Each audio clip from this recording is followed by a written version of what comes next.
It's not just to entertain an idea. What idea? The idea must produce in you this feeling, which is a sensation, but it must be a feeling. What would the feeling be like if it were true? You dwell upon that until you catch that feeling. As Churchill said, that the mood determines the fortunes of people, rather than the fortunes, the mood. The mood precedes the fortune. So what would you want in this world? Well, contemplate it. What would the feeling be like if you had it? What would it be like if it were true? You can do it. There is no flower in your hand, but you can feel the soft velvet feeling of a rose. You can smell a rose, though it's not physically present. Try it. Try all these things with the inner man. And when you can actually feel it, so that you raise your imagination to the point of sensation, to vision, then the whole thing is done. It's done. In a way, you do a bigger job, you want more money in this world, you want, and you name it. Well, then, it may be a thief who is going to aid you in the getting, without knowing he's doing it. Don't judge him, don't condemn him, just simply, you go forward, knowing that I have ways and means that the physical man knows not of. My ways, the inner man's ways, are past finding out. And you simply go forward in the assumption that you have already achieved what now is only a wish as far as the world is concerned. But you enter into the wish as though the wish is already fulfilled. So tonight is a practical night. Do you know this night what you want? Really what you want? Do what I did when I was locked out completely from marrying the girl I wanted to marry. I simply assumed that she slept there, I slept here, and I went sound asleep, and in 1 week, my wife did an act which certainly I must forgive.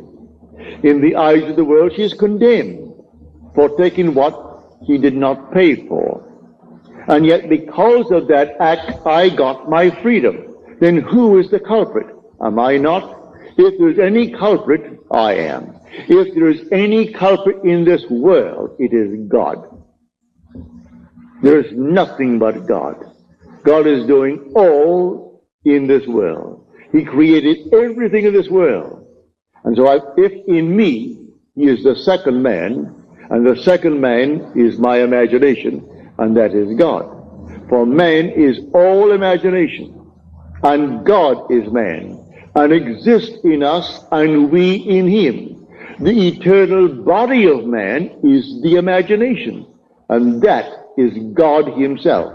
Well, if I in my imagination slept as though I am happily married to a girl that the laws of New York State said I could never get because of my entanglement with my first wife, and in 1 week she performed an act which was judged harshly by society, and yet she was the instrument of my getting my freedom to marry the girl who now is the mother of my daughter. So how can I blame her who performed that act? She was in a state, and who did it? I did it. I did it by simply assuming that I was free and happily married to a girl that the state of New York said I could never marry because of the ancient laws that restricted my desire to get freedom in that state. So you forgive everyone in this world. They're all playing their parts. So in my own case, I have seen thieves. I have seen all kinds of people play their part. They were instruments in the fulfillment of my desire. So how can I ever condemn all? So tonight you just simply boldly declare that you are the man. You are the woman that you want to be. and walk in that assumption as though it were true. And then let all these sleeping states play their part. May I tell you, in spite of what they appear to be, they are sound asleep. For God plays all the parts in the world. There is nothing but God. And say, I am, that's God. That is the Lord Jesus within you. That is your immortal being that cannot die. He cannot die. That is your eternal self when you say, I am. Imagination is not some vague essence. It is a body, a reality, an infinite body that is so perfect when it's awakened that in its presence everything is made perfect. But while it is awakening, it exercises that power and draws into its world everyone that can play the part for its fulfillment of its dream. So here, I hope you heard it clearly. I hope I've made it as clear as I can, because tonight should be a very practical night. That you will go out knowing who you are. You are a dual being.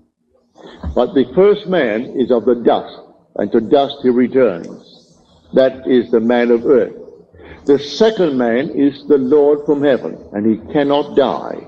That's your own wonderful human imagination. It cannot die. But it sleeps. It sleeps embodied in this tomb. And one day it will awaken.